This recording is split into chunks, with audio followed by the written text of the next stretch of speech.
Welcome, welcome, welcome. I can see people connecting to audio. Get that audio connected, and you are joining the Bright Green debates. Thank you so much for joining us this evening, and it is wonderful to see you flooding in. I'm just checking everyone's joining okay. Yes, they are. That is brilliant.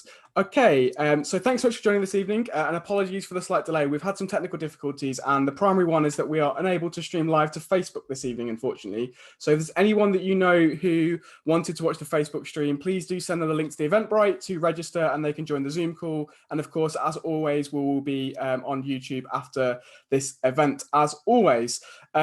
So before we get going, I just wanted to do a few bits of housekeeping. So the first thing to say is, for those of you who are on the Zoom call, please do keep your microphones muted, just so that we don't have any background noise and things can run as smoothly as possible.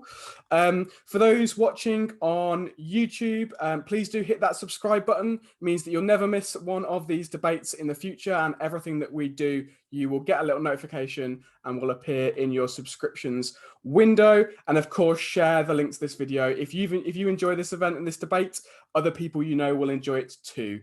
The final thing for me to say in terms of housekeeping is, just as always, you can tweet along on the hashtag #BrightGreenDebates and keep the conversation going there.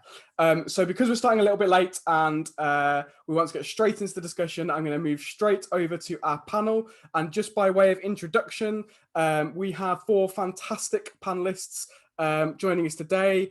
The first is Clive Lewis, who many of you will know is a Labour MP for Norwich South, the Labour MP for Norwich South, rather. We have Natalie Bennett, who's a former leader of the Green Party of England and Wales, and now sits as one of two members of the Green Party in the House of Lords. We have Rachel Woods, who is a Green Party MLA over in Stormont.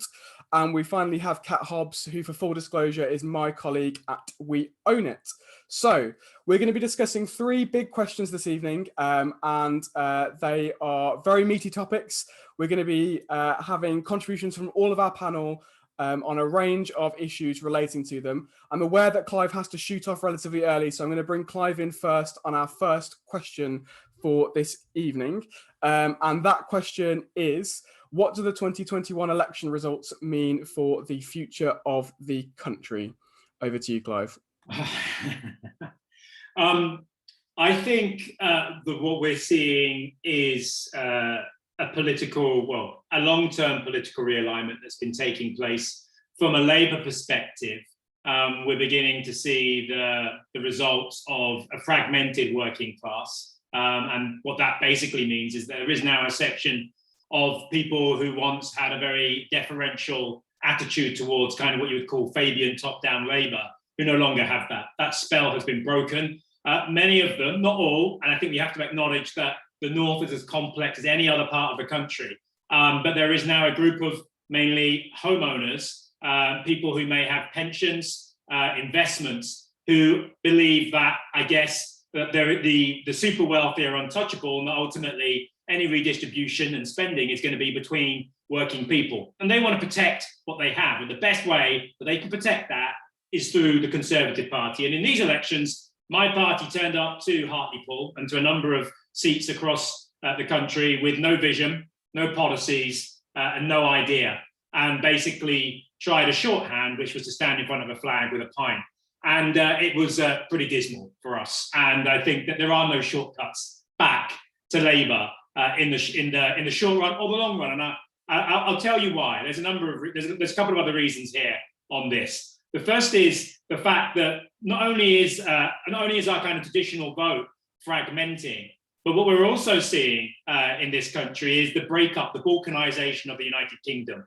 And for a long time, the way to a Labour government was through Scotland. Scotland's gone. It's not coming back to us. If it comes back to Labour, it will be an independent Scotland with a socialist or Labour Party of some kind that it might go back to at some future point. If they have some form of PR, it will probably be a coalition. But nonetheless, Labour Scotland isn't coming back into the United Kingdom. It's not going to deliver us scores of seats to add into Westminster. That's problematic, because that therefore means that we're going to have to win in both England and Wales a majority, which we've never done before, and there's no sign that we are going to do that anytime soon. We are beginning to make gains in the southeast as educated, liberal opinion voters begin to move out of cities. That's going to be obviously pushed on faster and further by the pandemic and people working from home or being able to work outside of cities. And that is having a change. But those votes are going to be up for grabs, not just to the Labour Party, but to the Liberal Party and the Green Party.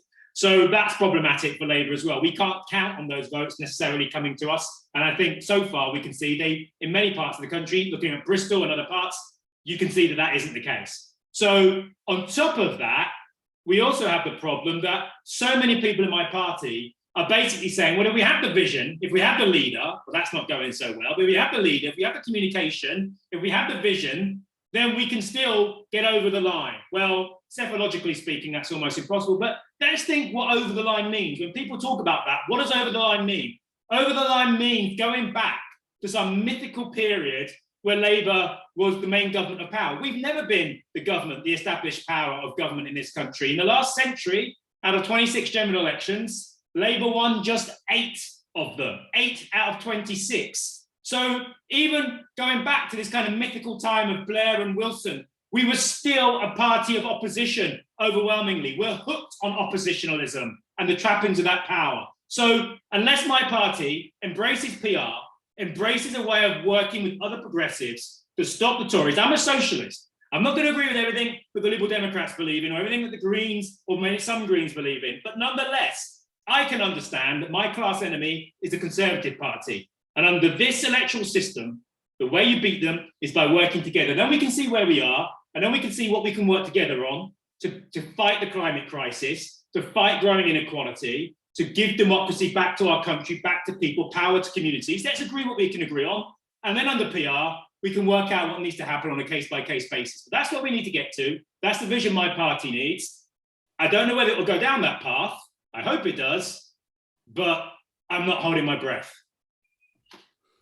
Thanks, Clive. I'm going to bring Natalie in on this one next because there's some stuff there to pick up on, I think. Now, obviously, Clive just gave, I guess, a pretty bleak assessment of the state of the Labour Party and the state of politics at the moment. I mean, there's some stuff I wanted to press you on a bit there, Natalie, in terms of what Clive finished on around progressives working together on cross-party lines and what your assessment of that is. But also, obviously, this set of elections we've just experienced were a pretty good night for the Greens, both in terms of the local council elections, but also in terms of council elections in Scotland. So what's your assessment of what these elections mean for the country? Well, I would probably go a little bit further and say I think it was really, when you put the 3 days together, a spectacular election for the Greens. I mean, the most spectacular part came right at the end, so it didn't sort of catch the tone in quite the same way. And that, of course, was in Bristol. And late on Sunday night, we saw our candidate, Sandy Hall-Riven, finish second, the first time we've ever done that in a mayoral race. He, of course, lost the runoff, but nonetheless, that's stepping up to second. And then the next morning or the next afternoon, we actually saw our number of councillors in Bristol go up by 13. And also just such a wonderful range of councillors, really different people from a range of communities of Bristol elected. So there's now 24 Green and 24 Labour councillors on Bristol Council. And I think one of the really striking things is, we were coming out of the 2019 election where the Green Party more than doubled our number of councillors in one election. And then we won seats around the country. And again, we won seats in every kind of constituency you could possibly imagine. On the other side of the country in more ways than one, in mid-Suffolk, we now have 9 county councillors and are now should be the opposition on Suffolk County Council. A very rural area, a very different kind of area to Bristol. But we're also in Cumbria, in Cornwall, all around the country. So it's really demonstrated that the Greens can win anywhere. And that's a demonstration. There's 2 ways of putting this. We've become the third party. Most of the mayoral races, we finished third ahead of the Lib Dems. In London, we got virtually double the Lib Dem vote and got an extra assembly member. So they're really a case where we're becoming one of the big parties, or we're ahead of the Lib Dems, whichever way you put it round. But picking up on Clive's point about how we can do things differently. And in fact, we're already seeing, I know, Clive, you just come for another meeting, so you mightn't have seen some of this. But during the day today, both in Bristol and in Sheffield, where we also had a spectacular result, where we increased our number of councillors from 8 to 13. We took it out of Labor control, and that's out of control of a Labor Party, which of course was responsible for the felling of huge number of Sheffield street trees, a Labor Party that had a very, very right-wing cast, a very pro-privatisation kind of cast. So we're now the council's in no overall control, and both in Bristol and in Sheffield, what we have are the Greens are proposing, let's have a rainbow coalition. Let's actually, even though we're still stuck under this awful undemocratic electoral system, both at a council and a national level, let's see if we can bring together the different sides of politics in the city, the different progressive sides, bring them together, and let's work together for the common good. So we're actually, oddly enough, in the age of Brexit, we're actually trying to create a European style politics for within this system. And where I think that's particularly important is, of course, as Greens, as I think everyone on this call, talk a lot about the fact that Boris Johnson won 100% of the power with 44% of people backing him in 2019. One of our huge problems is our antiquated, totally dysfunctional electoral system. But one of the other problems that we need to talk about a lot more is the way power and resources are enormously concentrated in Westminster. So what we're actually doing here, when we're looking at doing politics differently, whether it's in Bristol, whether it's in Sheffield, and indeed there's already, before these elections, there were 18 various forms of rainbow coalitions in councils around the country where Greens were involved in running things, is actually doing a different kind of politics at a local level. So we're actually building up from the grassroots a demonstration of a different kind of politics, a cooperative kind of politics. And that's adjusted for each local level, each local set of circumstances in different ways. And I think, I always like to look on the positives. And I think what we are seeing around the country is the Greens advancing, green issues advancing, but also very much different ways of politics. People are just, ignoring Westminster and doing it for themselves. Thanks for that, Natalie. So before I bring Rachel and Kat in, I wanted to bring Clive back in on some of those points. But before doing that, I can confirm that our live stream on Facebook is now working. So welcome to those of you who are now watching us on Facebook. Apologies for the delay in getting the stream up and running, but it's lovely to have you all with us. As always, please do share the link. If you enjoy the conversation we're having as part of the Bright Green debates, then other people will. So make sure you hit that share button. It doesn't cost you a penny, and it means more people will see this conversation. So Clive, just wanted to bring you back in quickly because I know that you've got to shoot off early. And what I wanted to put to you is, so some of the stuff that Natalie was talking about there at the beginning, I know, I think you were on the BBC over the weekend talking about how yes, the Greens are picking up seats, but this isn't something that should be celebrated because actually the hegemonic force in the country is increasingly becoming the Conservative Party. And I wondered if you could pick up that and respond to Natalie there. I obviously don't want to be a party pooper for the Green Party. And clearly, when you're winning seats, you want to celebrate that because it's a reflection, or you will feel it's a reflection on the fact that you are making gains and you are doing better. And I clearly respect that. And I wouldn't want to take that away. But yes, ultimately, in terms of the bigger picture politics, under first past the post and on local authorities, what you're seeing in effect is a shuffling of the deck chairs amongst centre-left political parties. So what you have in effect is a first past the post system which overwhelmingly favours the Tory party. This political realignment that is taking place is going to be pushing yet more votes towards the Tory party. We're going to see yet potentially bigger majorities, but definitely a majority which is going to be very difficult for us to overcome. And so I guess my point is the Greens, what's happening is that, Labour are here, Greens and Liberal Democrats are there. And what we might see is some of this and maybe some of that, but they're still going to be up here, the Tories. And I think what we have to understand is that ultimately it's going to mean all of us working together. Now, my party is proving very difficult to do that. Its hubris is blocking that. But I think if we acknowledge that the Tory party are, for me as a socialist, they're my main class enemy.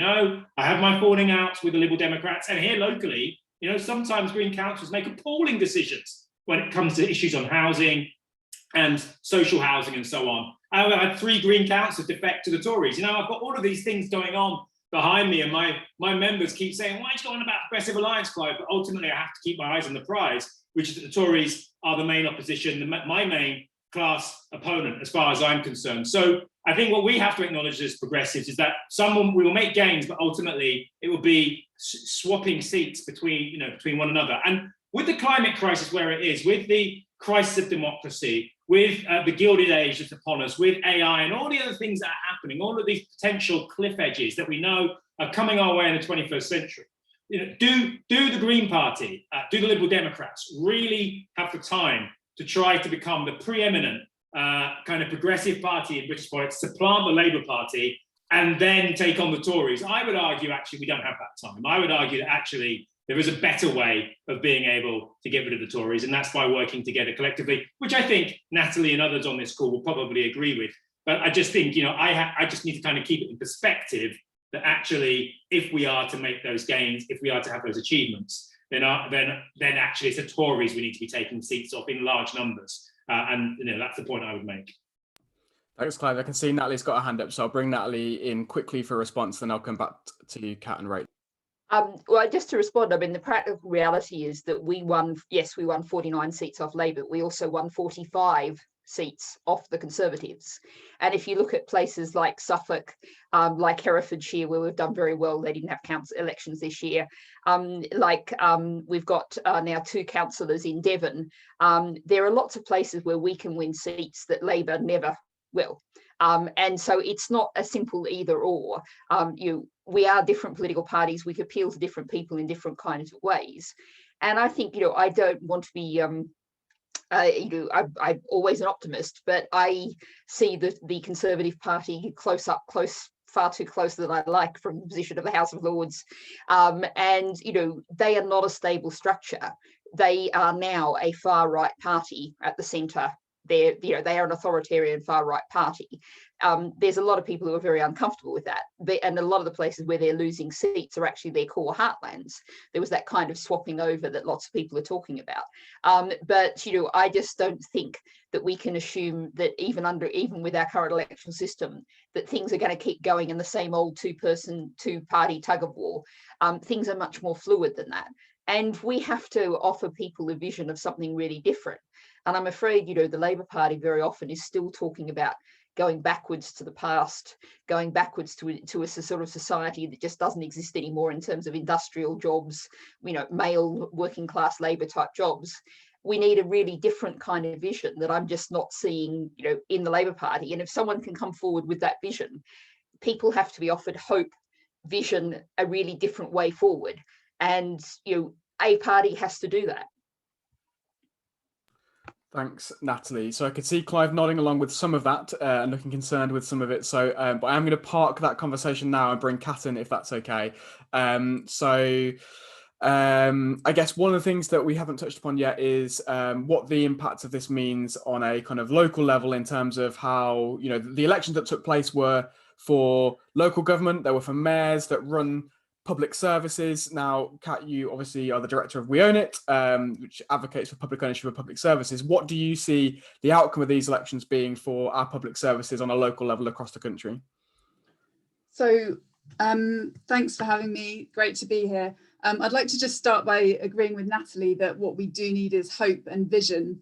And I'm disappointed that we had a Labour Party which had some amazing policies for public services, and Keir Starmer's effectively just put them all in the back of a drawer somewhere and avoided having an actual vision for public services. And I think what we're seeing locally, to come to your question, is that in the areas where Labour has done well, it's because they've had a vision and they've been delivering. So Andy Burnham, we were really happy that our Better Buses for Greater Manchester campaign won a victory in pushing Andy Burnham to promise to regulate the buses in Greater Manchester, which is amazing to get a victory at this kind of time.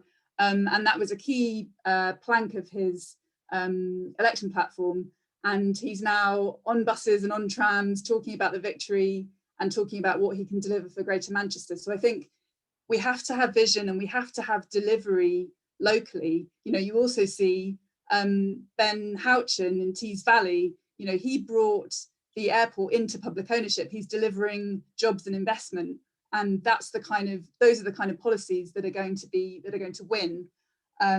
Mark Drakeford promising, a pay rise for care workers, and I guess from our perspective that we own it, what all this has in common is public services, strong public services, well-funded public services in public hands are incredibly popular. And what we have right now is we have the Tories offering a kind of fake, corrupt version of populism where they seem to be delivering for public services, Boris Johnson promising to take back control of the NHS when he's actually privatising it.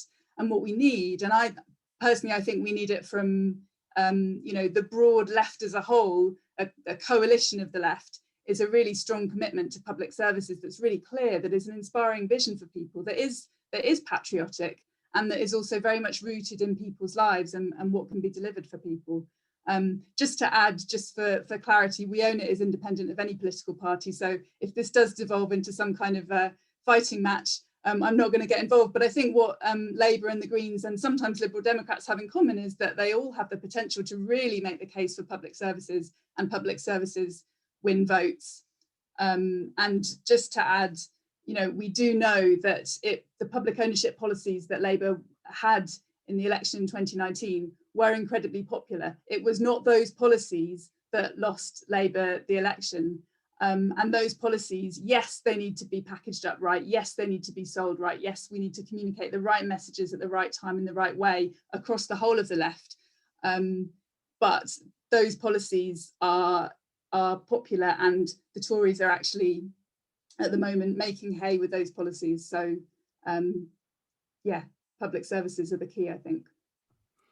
Brilliant, thanks, Kat. So I'm going to come and bring Rachel in now. So obviously Northern Ireland didn't have elections this year. I mean, you've had your fair few of elections in recent years, but from a kind of semi-outside perspective, what do you make of the elections we've just been through, I guess, in Britain? Thank you, and thanks for having me. Yes, this is somewhat of a bizarre year where we actually have gone without some form of election for Northern Ireland, which has been very nice to be able to get some work done rather than constantly having to campaign. So I suppose it's been really heartening for me and for Green Party Northern Ireland to see the Green gains. It's been absolutely amazing to watch. Most of our members are quite into electoral politics. We have to be. We've no choice. So it's been really, really good to see. And obviously a lot of hard work has gone into the campaigns, and we're watching with interest of how campaigns were fought during pandemic. Our traditional way of fighting elections in Northern Ireland is banging doors and talking to people constantly, and that's what we do well, and that's what we do best at. And not being able to do that and get out and canvass, let alone leaflet, has been really difficult for us. So it's been good to see that we can make gains as community and grassroots party without the traditional way of doing things, or it's been slightly skewed. But I suppose what was more shocking for a lot of us is just to see the consolidation of the Tory vote and the Tory, the representation. Whereas we kind of look out and go, oh, everyone's very progressive in Scotland and England, and we're, oh, of course you're going to vote left, of course you're going to vote Labour, you're going to vote Greens, of course you are. And just to see the changes has been quite shocking for me anyway, because I don't have my finger on the pulse of Scottish and English politics or Welsh politics. But I was really interested to hear Clive's views on Labour and just about, the shared vision of, anybody but the Tories and sort of progressive alliances or progressively working together with other parties. I suppose Greens in Northern Ireland have to, because we're always in the opposition. We've always been in the opposition, and that's where we don't have majorities in council. We did make gains in the last election, which was the last election that we fought, which was the 2019 local government elections. And obviously our elections are run very, very differently than it is in Scotland, England and Wales. So it's a totally different system and different vote. But we went up. We increased our councillors, went from 3 to 8 overnight. So, and it was incredibly amazing to see. We won in areas that we'd never ran in before. So in terms of that, I would agree with Natalie. Greens can win anywhere, but you just have to know what you're talking about, and you need to know your communities. And I think that's what we've done in Northern Ireland, is where we have won, or where we nearly won, we are in our communities and we're working with people. So that we do that anyway. At the Assembly, I have to work with all the political parties. Claire and I are the 2 Green MLAs in Northern Ireland, and we're members of the unofficial opposition, because we don't have an official opposition in Northern Ireland. So out of the 90 MLAs, 83 MLAs are in executive parties in the government. So we're 2 of 7 of the unofficial opposition. So we have to work with other political parties to advance, green agenda and agree what we want to talk about. And certainly I think I did that very successfully through the domestic abuse bill that I worked on for the last year, just in furthering what we needed to talk about on legal aid, about women's access to financial assistance. We needed to talk about children and young people and their rights within domestic abuse, so that I had to work with other political parties, ones that I would maybe not agree with at all on anything else, but that's just the nature of the beast here. So I suppose I'm coming from it from a very different perspective, as you say, outside kind of looking in, but with real interest on so many levels. And yeah, I think we can win anywhere. We just need to know what we're talking about and engage with people, because that's what it's about at the end of the day. Thanks so much, Rachel. So I'm going to pause there to see if Natalie and Kat want to come back on anything before we move on to our next question. And just for those on Zoom, I can see there's a bunch of things popping up in the chat about Clive's departure. Clive didn't run away in a huff at something anybody had said. He unfortunately had another engagement that came into his diary late, so was only able to join for the first half hour. I can see Natalie wants to come in, but before I bring you in, Natalie, just for those of you who are watching on Facebook, I can see that more and more of you are tuning into the stream. If you are enjoying this conversation, as always, please do hit that share button. Other people that you know will enjoy it if you are enjoying it. It doesn't cost you a penny. Hit share, and of course, if you're watching on YouTube, hit that subscribe button. So Natalie, if you want to jump in for a few seconds, that would be grand. Yeah, I was just going to comment on what Rachel said about having to work with whoever you have to work with if you can achieve something in politics. And, that's something I know in the House of Lords. And one of my more interesting roles is as co-chair of the all-party parliamentary group in Hong Kong. And that has an extraordinarily wide political range. And of course, some of the people who are seeking to defend the rights of Hong Kong are people from the very far right of the Tory party. But whatever they're speaking up for human rights in Hong Kong, I will agree with them on that basis. And whatever they're speaking up to allow people seeking asylum from Hong Kong to come into the UK, I'll support that too. And then maybe I'll point out that perhaps we could also, while they're doing that, let in people from Syria and Iraq and all sorts of other places who also need asylum. So there are ways of working collaboratively, collectively, but also using it from your own angle and your own approach. Thanks, Natalie. I'm going to move us on to our second question of the evening now, because we've still got quite a lot to get through. And today we had the Queen's speech, which I'm presuming most people on this call or watching live or on YouTube haven't read the lengthy briefing document issued by the government to accompany it, but there is a lot of things in there. And at least from my perspective, there is not a lot of good things in there. So we're going to touch on a few of the things that were kind of announced today as part of the government's legislative agenda. And I want to bring Kat in first on this because there were a number of things in there related to public services, but there was also very specifically, there was the Nhs Bill, which we saw a white paper of earlier this year, and now the government has confirmed they're going to go ahead with that legislation. So I wanted to bring you in to talk a little bit about your analysis of that bill. Yeah, so this is the Health and Care Bill, they're calling it. It's been a long time in the works, and the plan is to carve up the NHS in England into integrated care systems, so-called. It's being introduced kind of in a way where they're saying, this is our chance to integrate health and social care. However, the proposals for social care don't exist at the moment. So it's not clear how this will actually work in practice.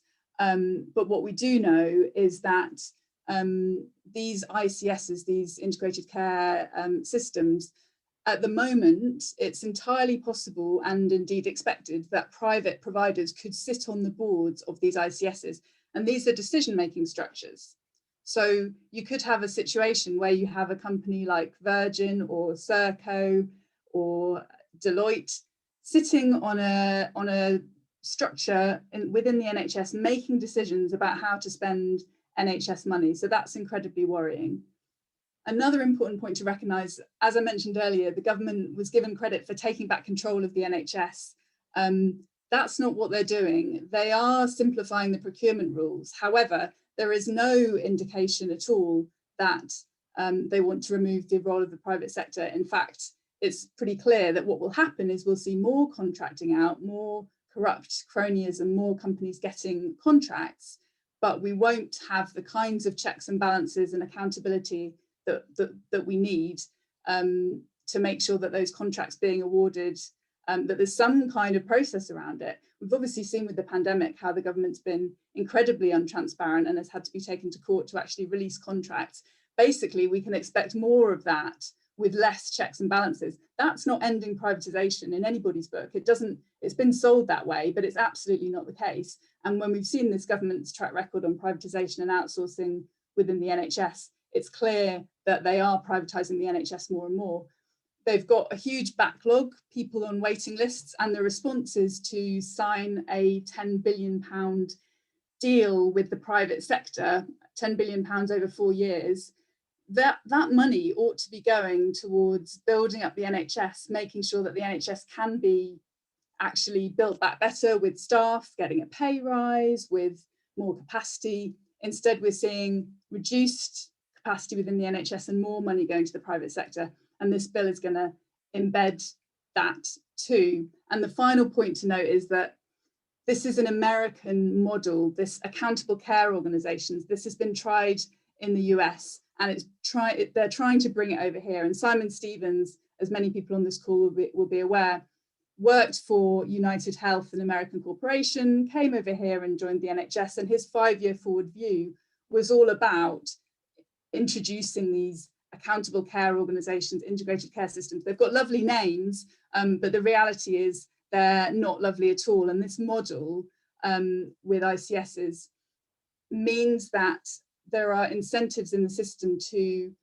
make a profit and to make savings when making decisions about people's healthcare. That's going to increase the rationing that we're already seeing in the NHS and make a bad situation worse. So I'm afraid that's all very depressing. We are trying to resist this. So we just released a statement. There are 16 organisations who've signed up to this statement, including National Pensioners Convention, Keep Our NHS Public, Every Doctor, who are doing brilliant work at the moment on NHS privatisation. We've all put out this statement. We've sent it to every MP, and we'll be doing lots more on this in the weeks and months to come, trying to highlight what is at stake with this bill and trying to push for some transparency, some accountability in these new structures so that we can continue to fight against privatisation in the NHS. Thank you, Kat. So I'm going to come to Natalie next on this one because you will be at some point faced as a member of the House of Lords with a lot of these pieces of legislation that are in the Queen's speech. So firstly, I just wanted to ask if you had any reflections on what Kat was just saying about the NHS bill, but then more broadly about the suite of legislation that was announced today. I'm afraid, sorry, Chris, you're going to have your panel having a huge outbreak of agreement here because I agree with every word that Kat just said. And although, because I'm always looking on the hopeful side of things, I want to focus on the word she used, resist. And I actually had a meeting with a group of peers who I guess you could broadly say are very much from the left of the Labour Party. And we were referring back to an organisation, I'm not sure if they signed that, but certainly they've done a lot of great historic work, 999 call for the NHS. And I took part in their, not the whole way, but their march from Jarrow down to London a few years ago. And one of the things that really struck me with that is it was quite amazing, the people who would toot their support driving past for the NHS and, opposing privatisation. And so this is something we really absolutely have to fight. And we have to explain to people. But just to sort of do a rundown of horror, really, on the economic side of things, free ports are a dreadful way of, taking away controls, taking away labour rights, allowing tax dodging, total disaster area. But there's a lot of very, very right-wing authoritarian things here. And just to sort of run down a checklist, there's, of course, the policing bill. And my fellow Green peer, Jenny Jones, will mostly be leading on this because that's her area. But particularly, I'll be doing some work as a member of the all-party parliamentary group on Gypsy, Roma and Traveller. There's some explicitly targeted at the travelling community elements of this bill, which are absolutely horrendous. And, that kind of targeting of vulnerable communities is something that, really needs to be highlighted and focused on. There's obviously the attempts at voter suppression in terms of voter ID, and don't call it voter ID, call it voter suppression, because that's what it is. There's the attempts to stop judicial review, lots of things, particularly in immigration. It's actually been the judges who've been saving people and standing up for human rights and the rule of law. They're trying to stop the judges doing that. And of course, there's also the immigration bill. And, we actually had the UN coming out today saying some of the government's plans are not in line with the Refugee Convention, something we've signed and sort of reasonably, certainly until fairly recently, lived up to over decades. So it really is a horror list. And what we need to do is make sure people know about this and highlight it. And particularly on immigration, I think it's really important. We've seen far too little standing up for messages like refugees welcome, migrants welcome. And there's actually a real signs of shift in public opinion. People are realising, as we've seen large numbers of particularly EU citizens leaving, obviously Brexit and the COVID has had an impact too. People are saying, well, we're really missing these people and we really need these people, and gosh, we realise how much they contributed. So we really need to actually get out there and stand up for principles, which far too often large parts of politics, and not just from one side, have failed to do. Thank you for that, Natalie. So I'm going to bring Rachel in now, and I'm aware, Rachel, that you've been in plenary all day and that a huge swathe of the legislation in the Queen's speech doesn't affect Northern Ireland. But I wondered if there was anything you wanted to pick up or respond to in what Kat or Natalie have said, and also if there's anything that you're particularly worried about that you spotted so far in the Queen's speech. Thank you. Yes, obviously there's Queen's speech doesn't incorporate a lot of Northern Irish legislation because it's devolved. But just to pick up on the NHS and the, we have a different system here. It is a health and social care trusts and boards and a Department of Health. We're also in a mess. It's not great. Even as recently as last week, I think it was last week, maybe last month, without the funding that it needs to be put into Northern Ireland as it is, 10 years to tackle the waiting lists. And, I recently been part of that system where I was given, it was going to be 3 years for an initial appointment. For, that is, we're living with that. My grandmother was the same over lockdown as well, 2 years for an appointment. People are being forced to choose, the choice of going private is there, and it's, you can be seen within 2 weeks. We're seeing that as well. Before the Assembly became back up and running there last January, towards the end of January, start of February, we had nurses out on picket lines for pay. That is what got people back into the Assembly. It took that. It is a really, really big issue here as well. So what's the NHS bill? Not directly affecting, we can see the direction of travel is happening similarly here, and with some vast issues here in terms of our health and social care trusts.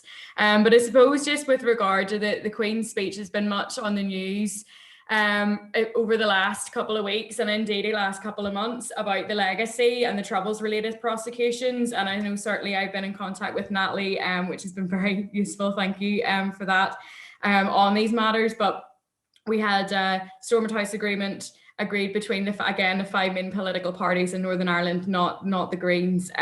The Secretary of State doesn't engage much with non-executive parties. This particular Secretary of State, it is my understanding, has gone off on a slight tangent after what was agreed in not only Stormont House but also in New Decade New Approach, which was the agreement between the Irish government, the Westminster government, and the 5 political parties here that make up the executive, which has basically been ripped up. So we're in a very difficult situation here with regard to what this legislation may look like. We have no detail on it.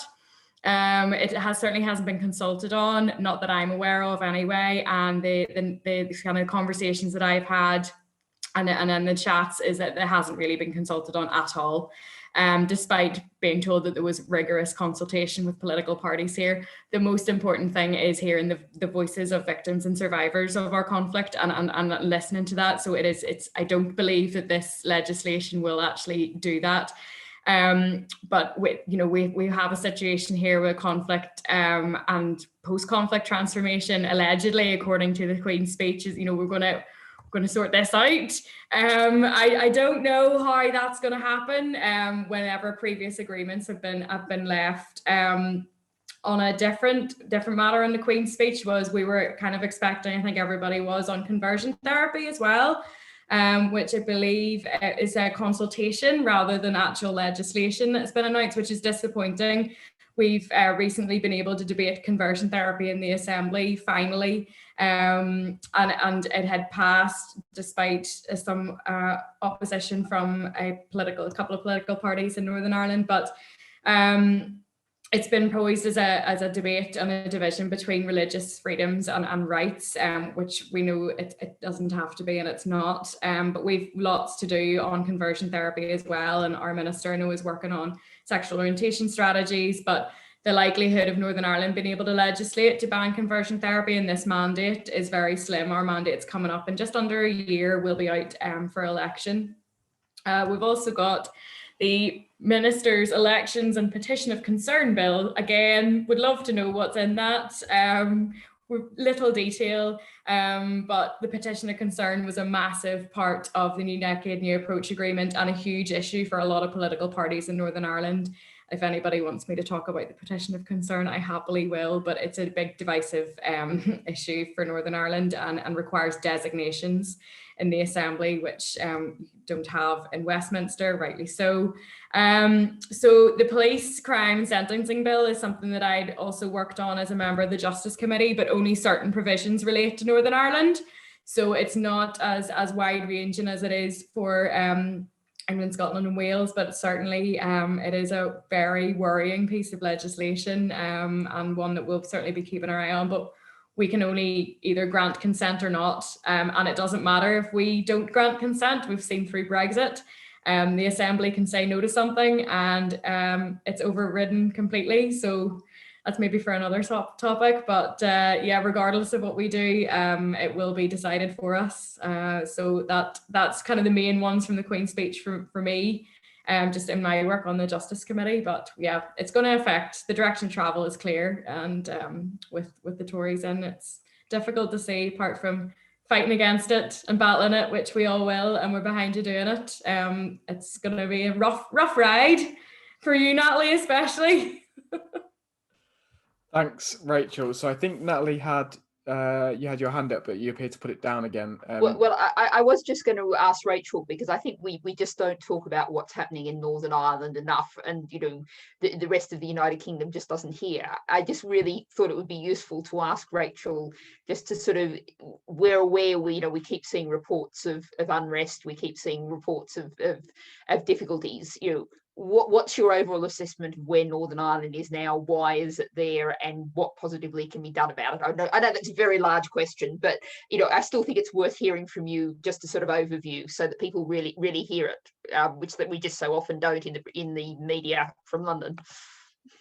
Yeah, I mean, we hear about ourselves all the time. We shout quite loud, get quite a bit of attention for mostly the wrong things. Yeah, obviously, Natalie, you're right. There has been some unrest and over the last number of weeks, especially, and this has been boiling under the surface for a very long time. But in relation to the Northern Ireland Protocol and the fallout of Brexit, but what we're seeing most recently, I don't know again if this is on national news, but with the DUP have got rid of their leader, Arlene Foster, and they are in the process of replacing her. There's a leadership contest. There will be a contest for the new First Minister of Northern Ireland then. So there's big implications for government here and the executive.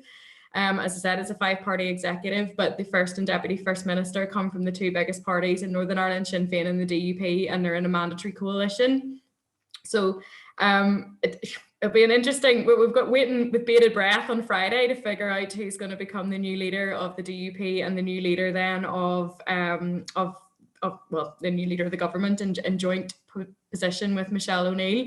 So that's an interesting one that's going on at the moment. We've also got the Northern Ireland's second biggest unionist party, the Ulster Unionists, who are also becoming leaderless. Steve Aiken has stood down this week.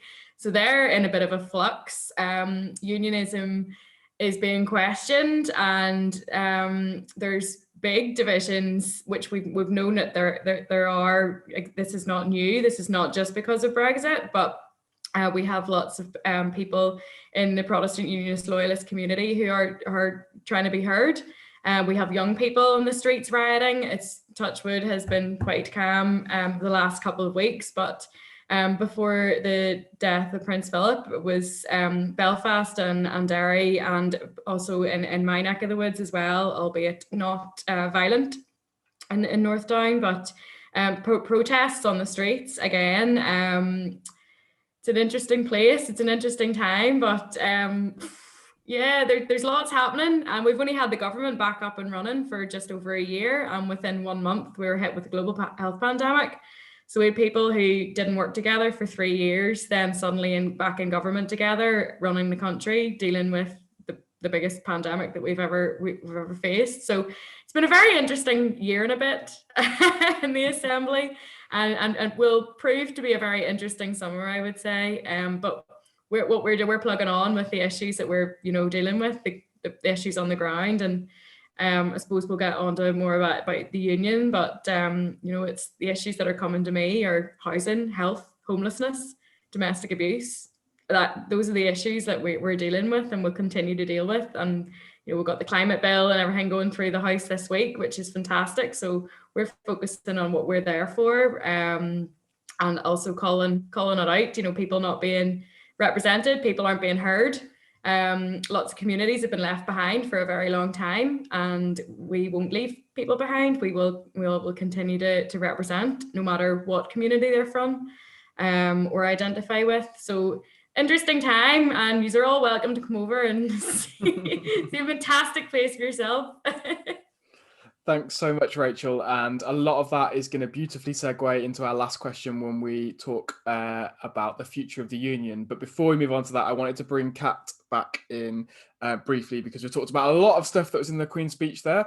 Obviously, it's a huge legislative programme, but one thing we didn't really touch on was the government's plans and proposals around public transport, and specifically around the railways. So I wondered if you wanted to jump in and add any initial thoughts on the long-awaited white paper that we're expecting to come forward on the future of the railways.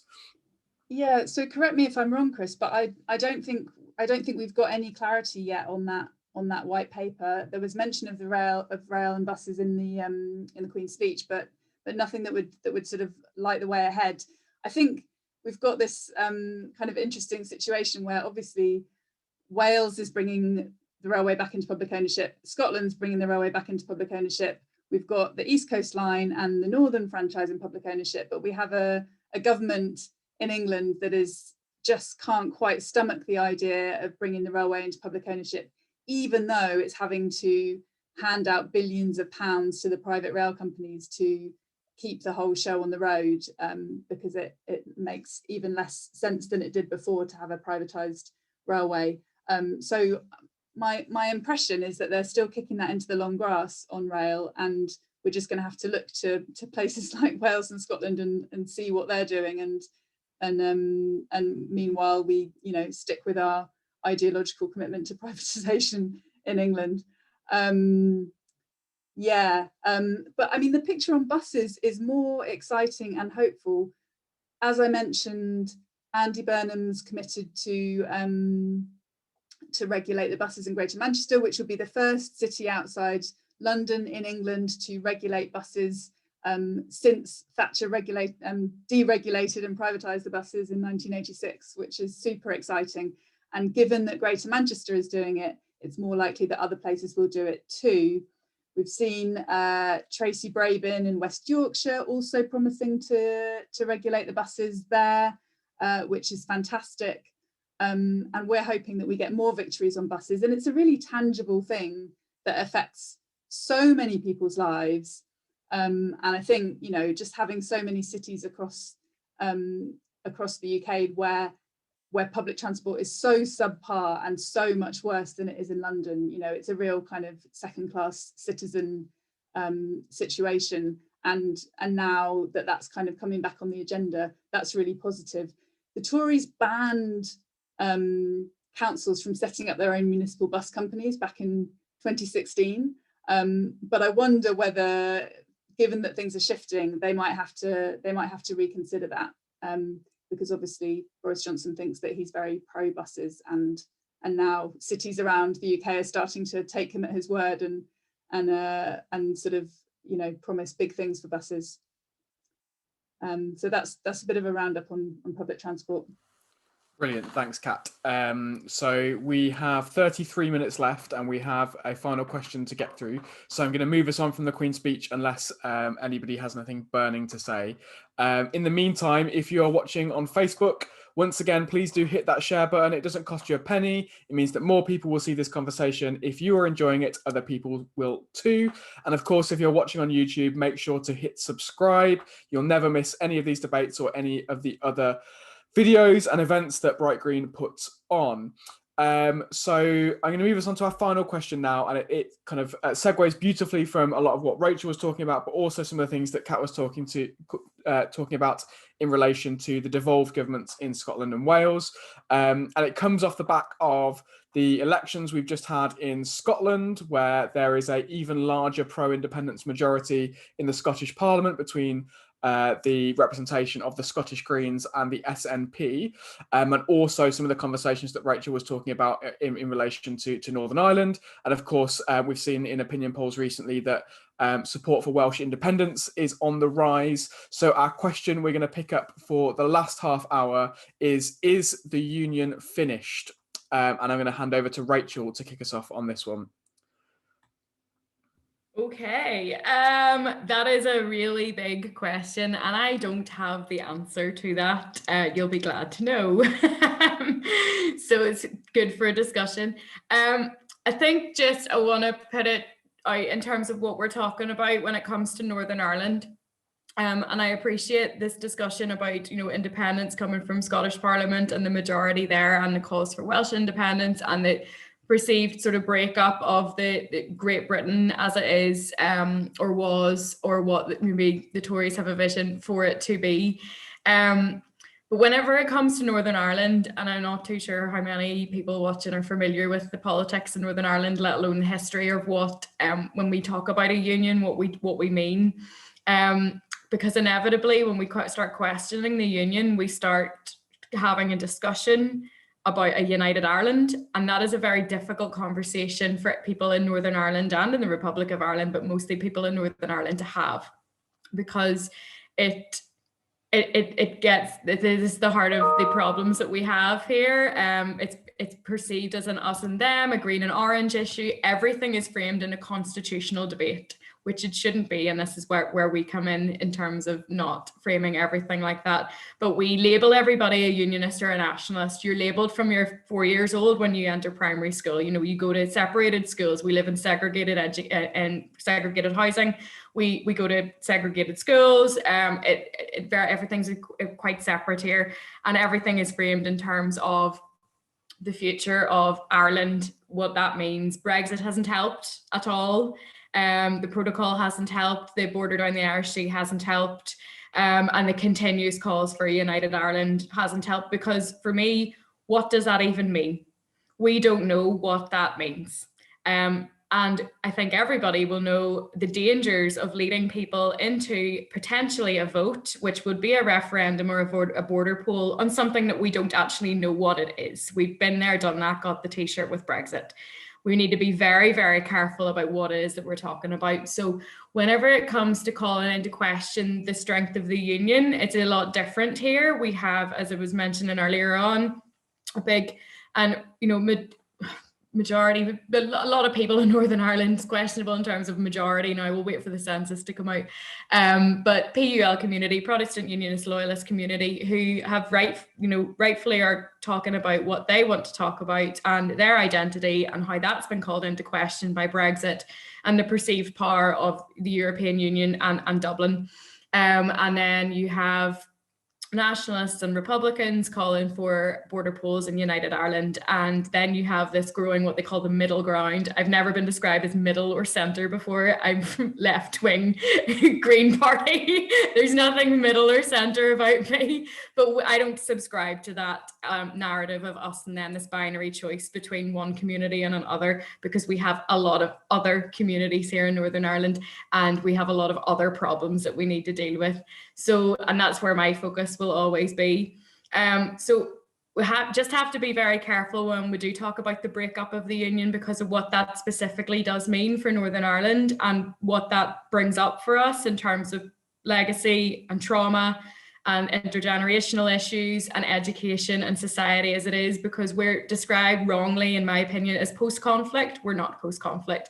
We have a political agreement, but we have never had a peace agreement in Northern Ireland. So it's very, very different here than I'm saying with no experience in terms of the way it is perceived in Scotland, because it's an independence movement rather than, it doesn't come with all the baggage that we come with. And we have never been allowed to work out our baggage, let alone decide on a future for ourselves, because it has been designed entirely by the political parties that have ruled over us for so long and with their interests. And then communities are left behind.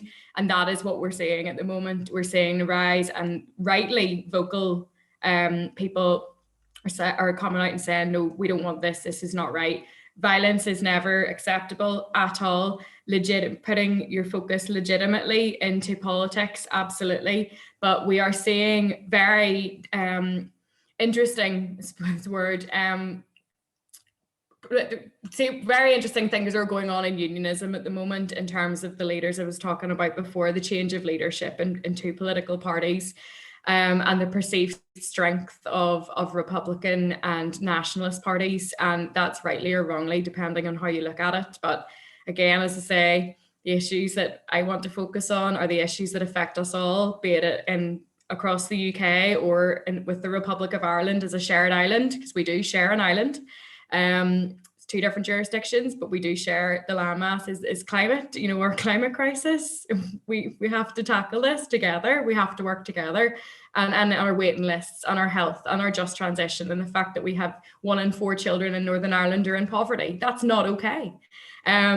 We need that those are the sort of issues that we need to talk about and that we need to tackle. And that is where we come in. And that's where I see the Green Party in Northern Ireland not designating and not having that focus entirely on constitutional debate as leading on that. So apologies, I can't answer your question on is the union finished? I don't know, because I don't know what that means. And I think it would be very naive of me to even try and answer that. But for me, no, because I don't know what that is. But those are the big issues that whenever we're talking about the union across the UK, those are the issues that are real for us in Northern Ireland, which will be very different than the issues in Wales and Scotland and England.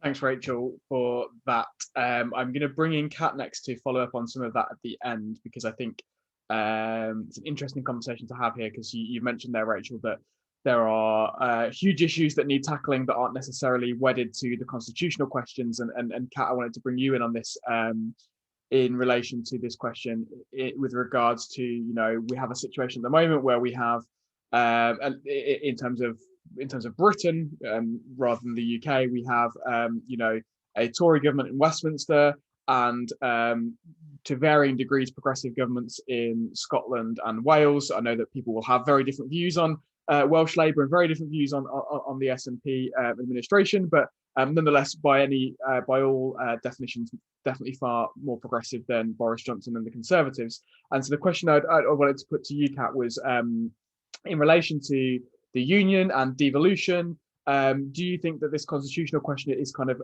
relevant, or should we really talking about how we build on the success of governments in Scotland and Wales in terms of their delivery of government and delivery of public services as kind of progressive, seeking progressive change? Yeah, I mean, we definitely should look to Wales and Scotland for examples of successful public ownership, which is what we're really interested in at We Own It. So, you know, Scottish Water and now the Scottish Railway in public ownership. Welsh Water is not exactly publicly owned, but it is a cooperative, and Wales bringing the railway into public ownership, and in Northern Ireland, again, water and public transport in public hands, and England is this outlier, and obviously we're an outlier more broadly in Europe as well, where lots of cities and countries are taking public services into public ownership. So yes, we should look to other countries as examples. I suppose the only thing that I would add on the question of the union is, you know, there's a really strong hunger in people, I think, for democracy, and we've seen, you know, and for public control, and we've seen that in these elections in a variety of different ways that creates quite a kind of confusing picture. But there is, you know, that sort of taking back control isn't just about Brexit, it's about, you know, people wanting to have a real say over their lives and over some of the issues that Rachel was mentioning, you know, housing, transport, jobs, homelessness. People want a say over those issues, and they want strong public services to deliver for them, and they're turning to a variety of different solutions for that. But yeah, I don't know how we can ignore, you know, obviously such a huge mandate for the SNP in Scotland. There's going to be massive shifts ahead. Thanks so much, Kat. So I'm going to bring in Natalie next, but there's a comment that's popped up in the chat that I just wanted to clarify. So someone said that ScotRail is a disaster, and I think just to clarify on Kat's point, ScotRail is not yet in public hands, and so I think, don't want to speak for you, Kat, but I would suspect your point is more that it is absolutely a disaster in private hands, but the Scottish government bringing it into public hands is very much a good thing. So I'll bring, or do you want to jump in on that, Kat? Totally, and just to say, public ownership is better because profits are being reinvested instead of going to shareholders, and we have some more accountability. But public ownership comes in so many different forms, and it isn't perfect just because it's publicly owned. One of the things that we've been talking about is the need for public services to be really democratically accountable to the people who use them, and for the people who use them to have a real say in how they're run. And for workers to have a real say, and for communities to have a real say over what public services look like. So, for example, you know, a water company which is looking after rivers, instead of pouring raw sewage into our rivers, which is what all the privatized English water companies do, they could actually talk to communities and talk to people who live on the rivers and work around the rivers, and farmers, about how to look after the environment, for example. And you know, just because some public services are being brought into public ownership doesn't mean they're as good as they can be, and we should always push for them to be even better. But yeah, ScotRail isn't yet in public hands, so we'll wait and see what happens on that front. Brilliant, thanks, Kat. So I'm going to come to Natalie on this one next, and I guess you're in a slightly interesting position. You know, you're involved in the Green Party of England and Wales. We have, I know there's a sister party in Scotland, the Scottish Greens, which is pro-independence. You have the Green Party in Northern Ireland, which has close relationship with the Irish Green Party. The Welsh Greens support independence. The Green Party of England and Wales has representation in the Parliament of the Union, I suppose, in Westminster, both in the Lords and in the Commons. So what do you make of all this, Natalie, in terms of the future of the Union? Is the Union finished? If it is finished, is that a good thing? And yeah, some reflections on what I guess both Rachel and Kat have said so far. Well, I guess to begin with, sort of to define where I am and what I try and do, is the Scottish Green Party have decided not to go for any seats in the House of Lords. That also reflects the position of the SNP. That creates a rather odd situation in that there's actually, despite the, as has several people have referred to the very clear pro-independence majority in the elections we've just had in Scotland. That viewpoint is not directly represented at all in the House of Lords, and in fact the House of Lords is overwhelmingly a very strongly unionist place. And I actually asked, we've just had a new election for Lord Speaker, and I actually asked, my pointed question I put in was, because the Lord Speaker is supposed to be an independent, above the political fray figure. And I asked them all, would they be prepared to, step aside and not say anything about the union? And the answer I got from all three candidates was basically, well, no, it's the union, so of course we're going to speak up for it, which was quite telling about where things are.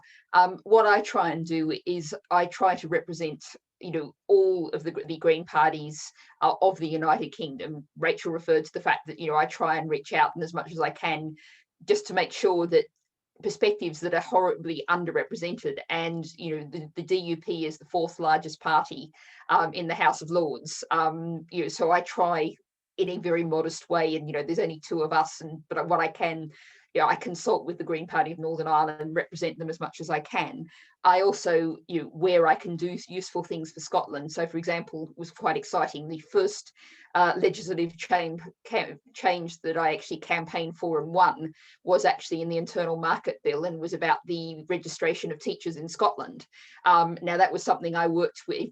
The Teachers General Teaching Council of Scotland came to me through the Scottish Greens and said, can you do something about this? And so, again, it's the kind of thing we were talking about before, is doing what you need to do in a practical way when you're there in the legislature, to do what you have to do to get something fixed if you possibly can, or improved in some way. But looking at the broader framework of these things, I think we do have to really pick up what Rachel said. And as she was talking, I was thinking of, I do quite often, there's Lords in schools. So the House of Lords, normally you would go and visit schools, but of course, in current circumstances, we've been doing virtual visits. And so I had one morning where I did four schools all around the United Kingdom in one morning in half-hour hits. And my Wi-Fi went down in the middle of it. So it was an exciting morning. It was absolutely fascinating, and I hadn't really thought about it very much because it was all such a scramble and it was crazy, but just the logistics of it. But what actually happened was, one of those schools it was the sixth form in Northern Ireland, and the first question I got asked was, what's the sectarian makeup of the House of Lords? Which left me going, how do I answer that question? Because it was obviously just something I hadn't thought about before. And it's one of the reasons why actually I think it's terribly important to do things like that, because you can learn an enormous amount from doing those kind of things.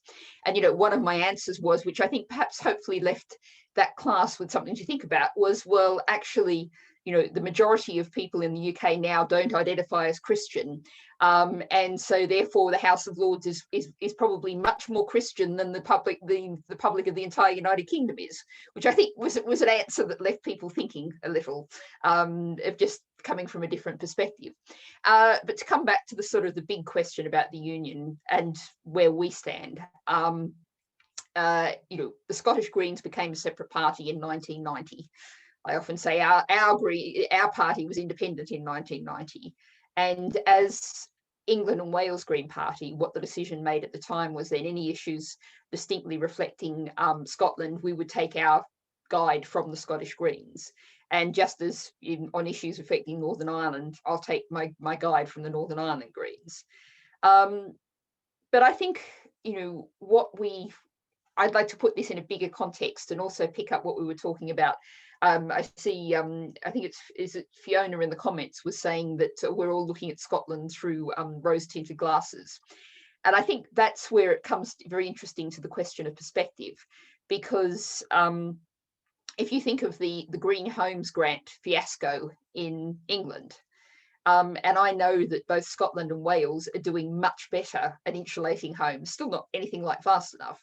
So when you looked at a lot of these things from the perspective of London, Scotland does look good. And that's why what you need to do from Scotland is, look at Finland or somewhere and go, well, what we've got to do is be aiming for that Finnish standard, whether it's home energy efficiency or whatever. I love throwing the government loves the word world leading. I'm sometimes seeing something my head against the wall and screaming as they claim world leading for something where in fact we're utterly at the back of the pack. But we've got to really challenge governments, and bringing together the Queen's speech and some of the other things we've been talking about. Of course, we have in the Queen's speech the Environment Bill, and the government is going to have an absolutely torrid time with that because it's not world leading, it's not anything like it, and the House of Lords is going to really challenge them and put an awful lot of amendments down. And that's all worth doing because constitutionally, environmentally, economically, politically, where we are now is profoundly unstable. And I think if we draw together what we've said tonight, that's what Rachel's saying about where things are in Northern Ireland. It's what Kat's saying about the state of our public services. And it's actually good news that things are unstable because they're going to change.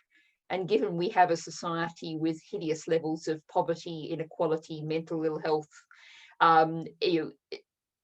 the fact things are going to change is good news if we can make them change the right way. And we've got to get a message out there that says there's enough resources on this planet, there's enough resources in each of our nations, in each of our communities to have a decent life and to look after the planet if we just share them out fairly. And so our job is to deliver that change, to inspire. We started off talking about vision, to really deliver that change. And now's a great time to do it. Brilliant. Thank you so much, Natalie. So we've got a little bit of time left, so I'm going to delve into a couple more things in relation to this, if that's okay, and I'll let others jump in if they want to. But I wanted to come back to Rachel first. So we've talked a lot about Scotland, and I guess the question that I wanted to put to you is, if Scotland goes independent, do you think that a united Ireland is inevitable? Massive question. No, I don't. I don't think the two are this one and the same, for various reasons that I wouldn't even have 2 days, let alone 2 minutes to answer. If we as in Northern Ireland did get to a point of a majority in favour of a border poll, then there would be much work to be done by Westminster to facilitate that. It's in our Good Friday Agreement. It's not as very simple of, oh, well, you get a majority in the Assembly to call for a border poll. It's not as simple as that. And I think that is something that a lot of people are looking at. And I know there's lots of cross-border work going on. There's lots of community conversations going on in certain areas. But I mean, again, I bring it back to, we don't know what we're talking about here. No one has got there is no roadmap for this. There is no blueprint for a united Ireland. Does this mean rule from government or from Dublin? Do we get subsumed into the Republic of Ireland? Do we become Ireland? What's the role of Stormont? What do people like me as MLAs do? Do we go? What's the role of our local councils? At the end of the day, we're not we're not talking like for like here. Independence from Westminster for Scotland is not the same as a united Ireland for Northern Ireland. The two are very, very different, massively different histories as well. But I suppose in a kind of umbrella thing, yes, you could sort of think, well, look, there's a rise of independence movements, a rise of different calls for it, and yes, that is here as well. But it's not across the board. And it does come with these community issues behind it, and divisive issues and legacy issues and troubles related issues and things that we haven't ever grappled with yet. And we have a lot of work to do before we get to that. I suppose if people want to have conversations about what a united Ireland is, well, let's talk about what the union is at the moment as well. So there's all of those kind of conversations that are going on with communities, but these are all conversations that are happening in big political circles, but are they happening on the ground? Are we going to be listening to communities that are coming out and protesting at the moment, or are they going to continue to be marched up the hill and left and used for electoral gain? or we're going to talk about the issues that really do matter on a daily life. And it's the same as Natalie was saying about the change and about changing things. And yes, things are bad. Things are bad. We have to look at our poverty levels. We have to look at our food bank use. This is not just caused by COVID. Like, we've, in my constituency, one of the most wealthy constituencies in Northern Ireland, huge divisions in terms of income. We have some of the most wealthy people and some of the poorest people as well. Food bank use is rife here. Why is this being allowed? And then we would just, you can't eat a flag. That's a lot, like, it's a quite common saying around here. You cannot eat a flag. So we need to start feeding people properly and educating people properly and giving them jobs that are actually sustainable, rather than carting people off to various parts of the world. If that's what they want to do, go on ahead. But we are losing so many young people here. Housing is in poor condition. You want to talk about retrofitting? You come to Northern Ireland, 41% of houses in fuel poverty. We are literally heating the streets. We have lots and lots of issues to sort out, and I believe that are really, really pertinent before we even get to conversations about what a united Ireland looks like, because that's not going to feed people. And one of the biggest issues that is constantly coming up in conversations about United Ireland or the strength of the union is the NHS.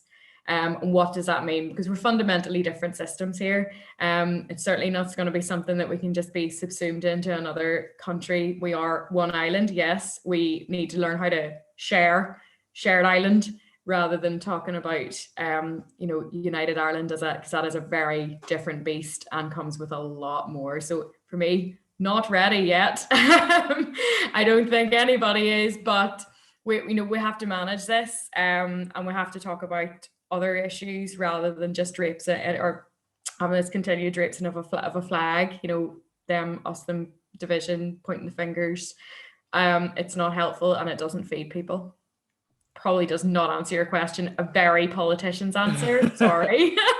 I did throw you a very, very big question there. I can see that Natalie wants to come in, presumably to answer this once and for all. So over to you, Natalie. No, I just wanted to pick up on what Rachel was saying, and I've just stuck a note in the chat because just purely by chance, and it's not specifically about Northern Ireland or the UK, but I was just listening this morning actually to a podcast about a new book about in terms of peace creating and the importance that it's something that has to be built from the grassroots up. It's not something that can be imposed from the top down. And I think that's something that it comes back again to be a little bit circular, where we sort of started and where I was talking about where in places like Sheffield and in Bristol, we're looking to see if we can build from the people who've been elected to councils to say, can we create something that fits for the local circumstances? And, Sheffield is particularly exciting and has real possibilities, because what also happened at the weekend was a vote. There was a referendum on reverting from a cabinet system, which was imposed on most of England, to revert to a committee system, which means that all councillors will have a place on committees making decision. So rather than having, one planning cabinet member who makes huge numbers of decisions, you've actually got people from a number of parties involved in a committee making decisions. So we're talking about actually restructuring things with power being shared around, not being embedded in one person, not being a top-down kind of structure. And, I think that is kind of I'm stretching a bit further, but I think I'm not being unfair to, that's what Rachel was saying, is we have to get people involved. And this is true of politics, whether it's a Northern Ireland situation, whether you're talking about, making a genuine peace, or whether you're talking about finding a way forward for a community. So many of the struggling Northern communities, the Hartlepool, what people need is power locally, resources locally, to build up something that works for that local community. And that's something that has to be foundational with our politics and is not very well embedded. We really, really need to get across to people understand that it's not normal for all of this power to be focused on Westminster, all of the money to be there in Westminster, and Westminster just doling out little sums of money. I was talking to a French magazine this morning, and UK politics, Westminster politics, increasingly looks like, I used to live in Thailand, looks like the politics of Thailand, the politics of patronage. People would basically say, vote for me and I'll get your village a new road. And that was how people made their vote, because that was the only way you got a new road. And that's the kind of politics we're heading towards at the moment. Thanks, Natalie. So I just wanted to come to you, Kat, if there's any reflections you have on anything that has been said in those last bits and pieces before we wrap up for the evening. Well, I feel like Natalie and Rachel are both like just a breath of fresh air in terms of positive focus on solutions and talking about, you know, what we can do. And it feels really positive, especially, you know, obviously the weekend was different depending where you're coming from politically, but for many people it would have been such a huge blow. And you know, there's a serious problem. You know, Labour has a serious problem. There's an estimate that it's losing 8,000 members a month. You know, that's absolutely, you know, catastrophic for the left as a whole. But we're seeing Greens gaining and being really positive and putting forward solutions, and it's just really heartening to hear that as somebody who kind of sits slightly in between personally. So yeah, we can't just sit around for the next few years waiting for the next election, and it feels like there is an opportunity. The weekend kind of showed us, you know, some of the factors that make people get excited about local democracy and their local politicians, or not get excited about them. And that's, you know, there's lots to be done, over the next few years. Thanks so much, Kat, and for in particular finishing us on such a positive note. So as ever, this conversation has been wide-ranging, varied. We have discussed a huge number of things. I have found it incredibly enlightening and exciting, and I hope that everyone watching has done too. We're going to wrap up there, but before I let you enjoy the rest of your Tuesday evenings, I just wanted to say a huge thank you to our panel this evening, who have all made phenomenal contributions, to those who are still on the call, and also to Clive as well. And of course, thank you to everyone who has been watching this, whether you've been watching on Zoom, on Facebook, or on YouTube. I just have a few final bits and pieces of announcements and housekeeping to do before I let you all off. The first is to say that we are going to be taking a break. We've done 7 of these episodes of the Bright Green Debate so far. We're going to be taking a break for a couple of weeks. We will not be having one in 2 weeks' time, but we will be back in June with a phenomenal group of panelists yet to be determined. And hopefully I'll see lots of your faces at those debates when they restart. I can see people are already looking forward to June, which is brilliant. The next thing that I just wanted to say briefly is many of you will be familiar with Bright Green. Some of you will be interacting with us for the first time, but you may or may not know that Bright Green is exclusively currently run by volunteers, and we don't have, unfortunately, billionaires that we hang out with or big money backers that we can lean on for some cash. We rely on the kind donations of our readers and our supporters and the wonderful people who watch and come to these debates. If you are able to donate, it would be hugely appreciated, because if you've enjoyed this debate, if you've enjoyed what's been part of the series so far, the only way we can make more of them happen is with your kind donations. And the only way that we can make sure that our Facebook live stream works every single time and we don't have technical difficulties at the start is with your donations. So there will be a link appearing wherever you're watching this. If you're watching it on Zoom, it will be in the chat. In Facebook and YouTube, it will be in the comments. So please do donate if you are able to. And the final thing just to say is Bright Green is on all of the social medias, as you would expect, on Facebook, Twitter, YouTube, and on Instagram.